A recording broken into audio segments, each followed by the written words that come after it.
Hello, it's me, BB Hong again. So, as you can see, I'm doing a special, say, PowerPoint slide or presentation of my official original story that's currently posted on Webtoon, though I actually have a manuscript that I may kind of release publicly. But for now, I just want to give the audience or even the readers a bit of a, because, well, not a heads up, but rather a sort of deeper analysis or of like who the characters are and what the plot is about and how I ended up writing the story in the first place. Though, as some of you may have known, I actually released two trailers that was supposed to advertise the book, but I see that they didn't really get much views. So I created this video as a way to see whether people would be interested or not. So let's get to it.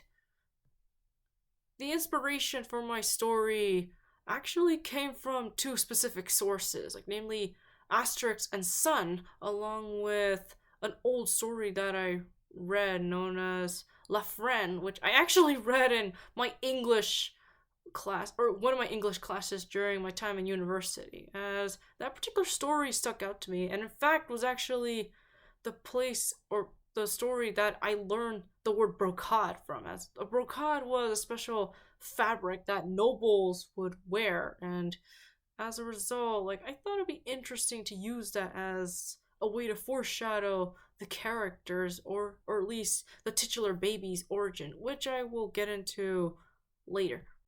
As for the Asterix inspiration, I was specifically inspired by the story Asterix and Sun, which will, in a sense, like kind of spoil the ending of my story in a way. Though I'm not trying to say I'm plagiarized it, but rather it was an inspiration, or one of the main inspirations, along with La Friend, as reading both stories will provide more context. In fact, they'll actually be referenced in my story as a way to kind of foreshadow the events that is to come to the characters. And I was also inspired by, well, as I mentioned in my previous videos, TV tropes, or more specifically the trope, the doorstep baby, as while most stories kind of emphasize on like people finding mysterious babies or infants of some kind that are especially orphaned, but I wanted to elaborate more on the realistic outcomes regarding like the traditional like doorstep baby, right, and why they kind of appeared in the first place, as the baby will have a big role and will serve as sort of, you could say, a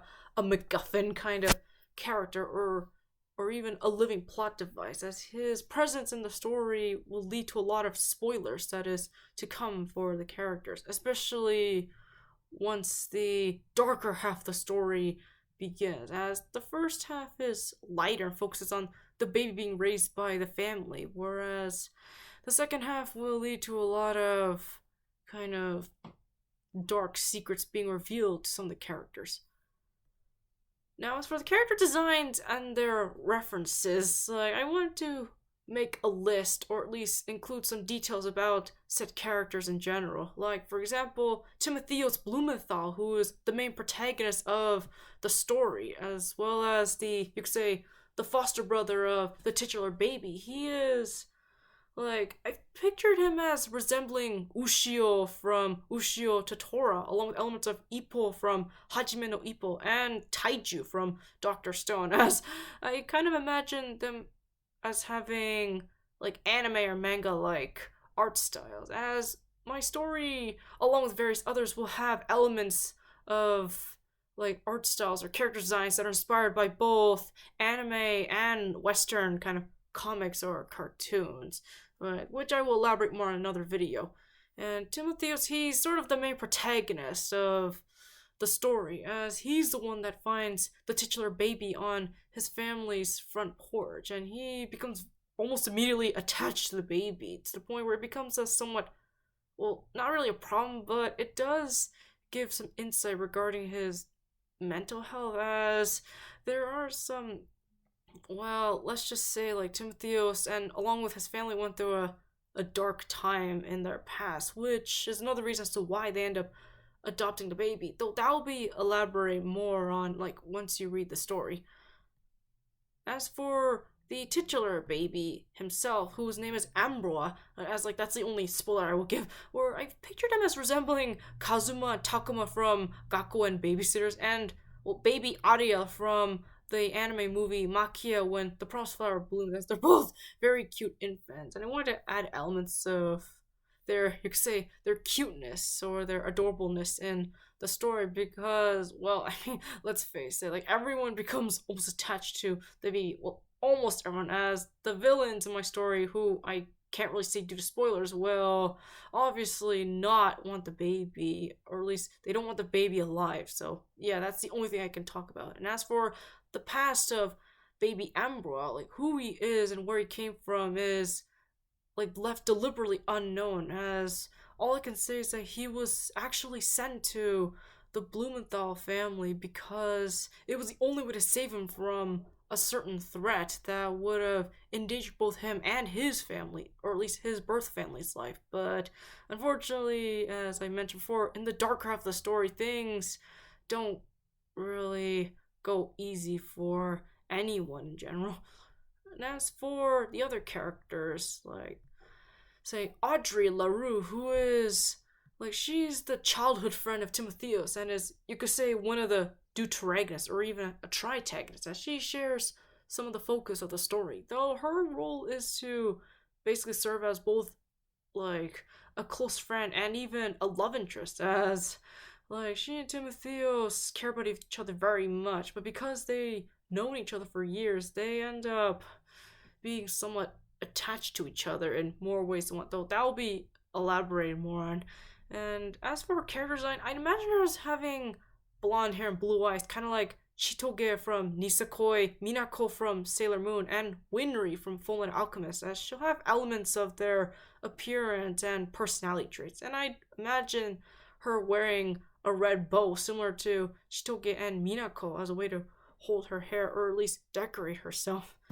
And as for the family members of both of them, there's Miranda Blumenthal, who is the mother of Timotheus, along with having been like the wife to Timotheus's birth father, Jerem. Unfortunately, like due to an incident that happened a year prior to the story, she ends up being a widow, which is another reason as to why she's so protective of her son along with Ambra. And she, well, I mean, she's sort of like, you could say she's single for most of the story and doesn't show any romantic interest to anyone, though that may change in the future. But who she could potentially end up with, I don't want to say due to spoilers.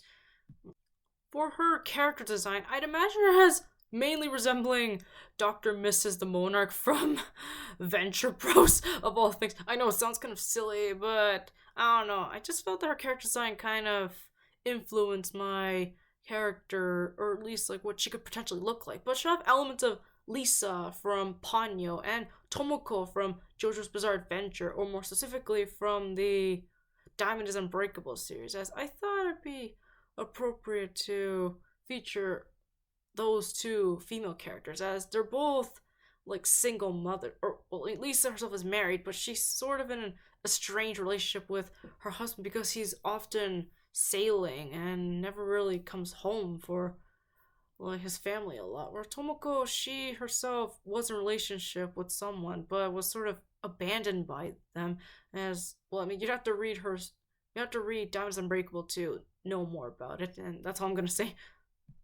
Anyways, moving on to the next kind of parent, or rather the grandparent of the story, there's Barnum Dirk, who is the grandfather of Timotheus, and, well, at least his maternal grandfather, as Miranda is his daughter, or at least his only child, and thus his only daughter. And I'd imagine it's resembling Jiraiya from Naruto, along with Alder from Pokemon, and even Fugen from Monster Hunter, or more specifically, Monster Hunter Rise, as he'd have a sort of a ruggedly handsome appearance, but he's clearly showing in his age. But that doesn't stop him from like being the lovable yet serious kind of goofball he is, and he's said to be very doting throughout the story, at least towards his grandchildren, like namely Timotheus and Ambra, right? And he especially takes a liking to Ambra because of how adorable he is, right? And he's shown to be very close to Timotheus, and in fact, he actually gets brought into the story at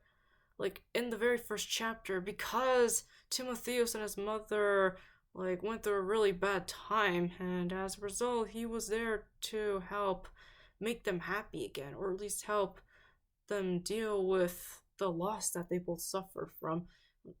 And though while he showed himself to be kind of silly, but also very likable because of his friendly and genial behavior, but he's shown to be very serious, like under certain circumstances, especially when the darker half of the story finally kicks in, and he shows that he can be very ruthless if he needs to, right? Which is why like some of these characters were kind of the main inspirations, as the personalities also influenced my creation of Barnum, especially since Barnum he actually has like dogs, or at least like both hunting and pet dogs that he cares for very much and will not tolerate anyone hurting them or his family. Right, so yeah, might wanna, like, if you're a real person, you would definitely be someone you would not want to trifle with whatsoever. Right. And as for the parents of Audrey, like there's Brielle LaRue, who is the mother of, well, as I mentioned, like Audrey LaRue herself, and I feel like Audrey would definitely take after her in both appearance and personality. Though Brielle is obviously more mature, though she's said to be quite like gorgeous, and she'd have, I picture us having elements of Hiroko from Shin Megami Tensei, or more specifically Shin Megami Tensei 2, and Irina from Assassination Classroom, though she's much nicer than Irina, and is probably more like Hiroko, as like she herself is usually a very lighthearted and mature character, though she can show a rather violent side, but only towards anyone who dares try to hurt anyone she cares about. And she's especially close with Miranda, as Miranda is basically her best friend who she shows a lot of loyalty to. And she also likes Timotheus because he's close friends with her daughter, and you could say she kind of ships them together. But then it's kind of obvious to everyone that like there's something happening between Audrey and Timotheus, though that won't be elaborated until much later. And there's the father of like Audrey, like Julian LaRue, who I'd imagine is having elements of Urahara from Bleach and Tsukasa from Shugo Kyara.